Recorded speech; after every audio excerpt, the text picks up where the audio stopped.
que por favor nos grabe para, primero, ofrecerle disculpas a mis amigas y compañeras, Alina Duarte y Laura Ceballos, que llevan un largo tiempo en el deck de Sin Censura aquí, desde hace un largo tiempo, y que pues no les hemos dado la palabra para escuchar estos planteamientos tan importantes que hace el presidente López Obrador. Primero la saludo con mucho gusto, Alina, Laura, bienvenidas a Sin Censura, y es un placer impresionante poder compartir este micrófono con ustedes. No, hombre, muchas gracias. Ay, perdón, comadrita chula. No, digo, la verdad es que fue una gran participación de Vicente, y qué bueno que, aunque sin micrófono, se aventó a semejantes preguntas que, como dices, no son de las que publican a 8 columnas los medios convencionales, pero que sí marcan la diferencia en el modo de hacer tanto periodismo como política de parte del presidente. Muchas gracias, feliz año, Toñito, un saludo enorme a toda tu familia, a mi comadrita, feliz año, que no nos habíamos visto antes, Toñito. Feliz año, y bueno, Laura, tú me entiendes con lo de las canas. El otro día que dijiste que en efecto se empieza a alborotar un poco el cabello, por el pelo, por las canas. Es verdad, a uno le salen canas, y esto es lo que pasa. Y nosotros somos jóvenes, ¿no? Yo no cuento ni con 30 años, imagínense. Yo tengo 40 y 15, y mira nada más cómo estoy. Pero quien sí no tiene canas es Alina, ¿no? La realidad no, yo tengo. Es una niña, Alina, es una hombre, niña. Sí tengo, pero no se ven, por ahí andan, ya tengo canas. Mi querida Alina, siempre con la juventud absoluta. También bienvenida a este espacio. No, hombre, muchas gracias, gracias Toño, Laura, por seguir aquí en las trincheras, año con año. Pues les sigo deseando un feliz año a ustedes, a la audiencia, al equipo de Sin Censura, y pues ya estamos aquí listas para hablar sin censura. Pues vamos a empezar, ¿qué les parece? Empezamos contigo, Alina.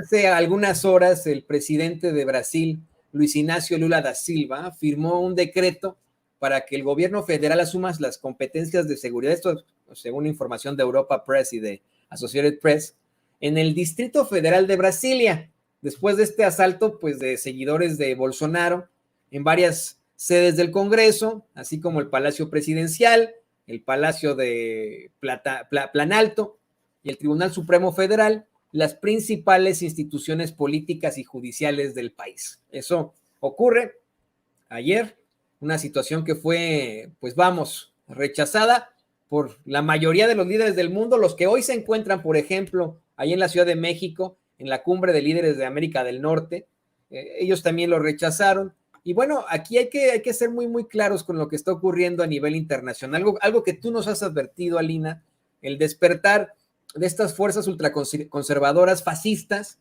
que al no poder conseguir sus objetivos mediante la vía legal y democrática, utilizan la fuerza y la violencia, algo como lo que ocurrió hace algunos años, un 6 de enero, acá en los Estados Unidos, en Washington, D.C., cuando un grupo de racistas, separatistas e insurgentes, pues atacaron el Capitolio de los Estados Unidos. Hoy el presidente López Obrador pues resaltó que tanto el presidente Biden como el primer ministro de Canadá, Justin Trudeau, se expresan, como casi todos los gobiernos del mundo, en rechazo ante la actitud antidemocrática en Brasil. Pero creo que el tema va más a fondo.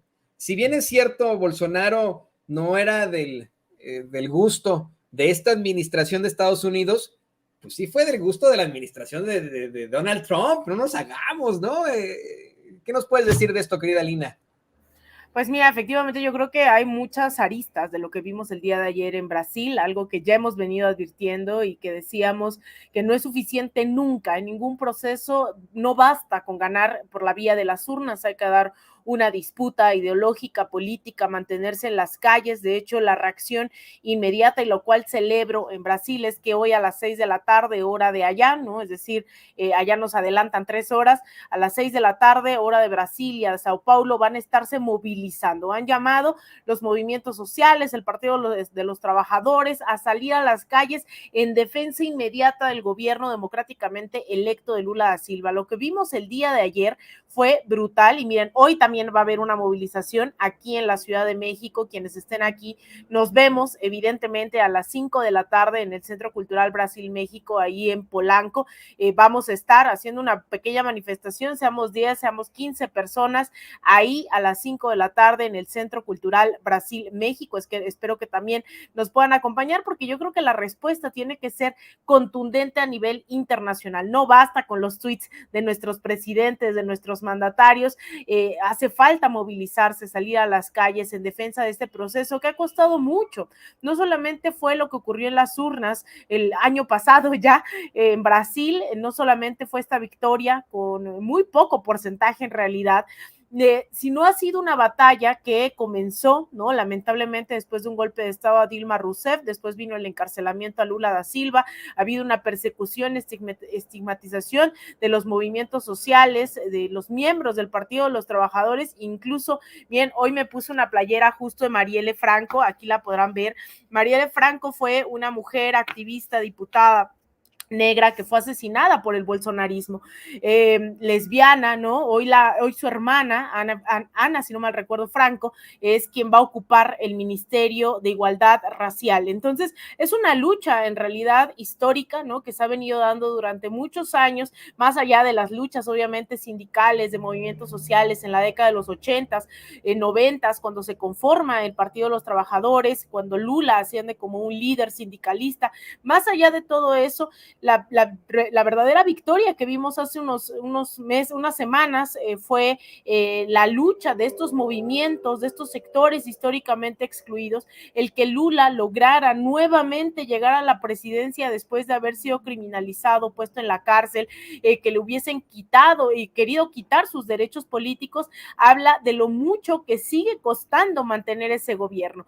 Yo creo que hoy el bolsonarismo, y lo dijimos en su momento, no está derrotado. Sin embargo, sí hay una estrategia ya pareciera de la derecha, así como en los 60s y los 70s se tenía el menú para los golpes de Estado, ¿no? Entrenaban a sus militares en la Escuela de las Américas, generaban, que hoy también lo hacen a través de los medios de comunicación, retiraba la inversión, esta desestabilización, etcétera, etcétera. Bueno, ahora parece que en el menú implica dudar de las elecciones, como lo hicieron con Evo Morales y ahora con Lula da Silva, que también lo hacía Jair Bolsonaro, y después bloquear las calles, movilizarse, ¿no? Alegando un fraude. Permitieron que llegara Lula da Silva, pero ahora hacen lo mismo que vino haciendo el trumpismo, ¿no? Yo creo que no hay que perder de vista que el trumpismo hoy se ha vuelto en América Latina, y no solamente en Brasil, sino en sectores de ultraderecha, argentinos, bolivianos, incluso aquí en México lo veíamos con esta cumbre antifascista fascista hace unos días.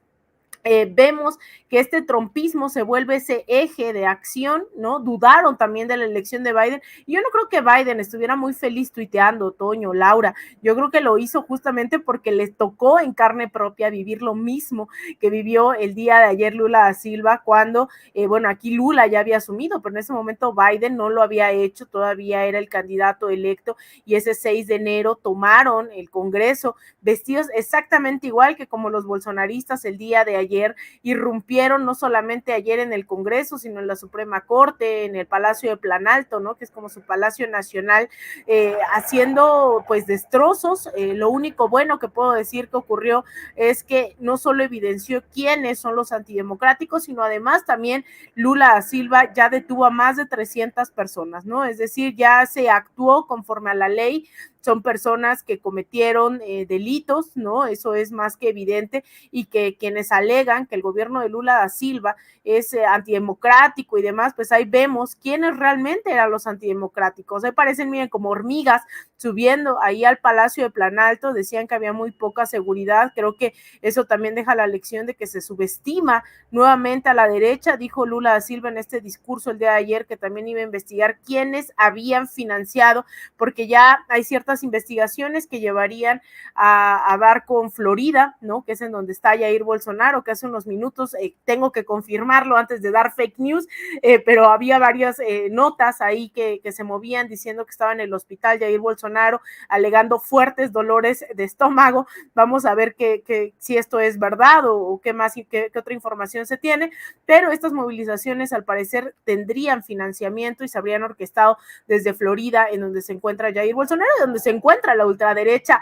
latinoamericana, ¿no? Ya es el paraíso del fascismo. Sabemos que ahí hay personajes como Marco Rubio, tú bien lo sabes, querido Toño, que se ha dedicado a diseñar la política de ultraderecha a nivel regional. Entonces yo creo que es muy grave.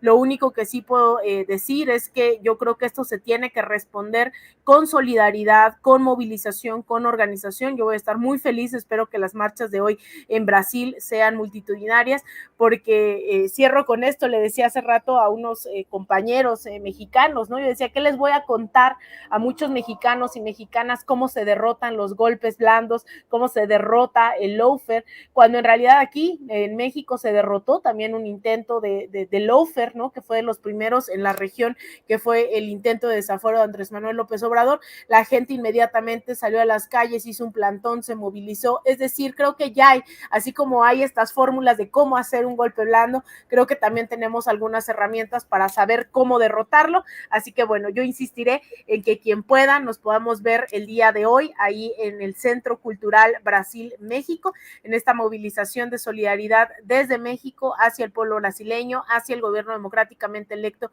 de Lula da Silva, a las 5 de la tarde en Arquímedes 98 en Polanco. Entonces, bueno, quien pueda sumarse, creo que será fundamental que mandemos un mensaje de solidaridad hasta Brasil, querido Toño, querida Laura.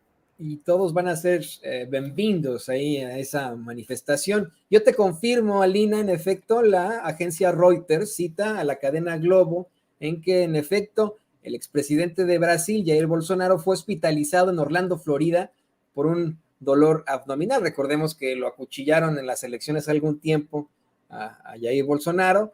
Bueno, pues por unos dolores lo metieron ahí a un hospital en Orlando, Florida, pues a ver cómo le va esto, pues a un día de que, como bien nos planteara Alina, hubiera un golpe, un intento de golpe ahí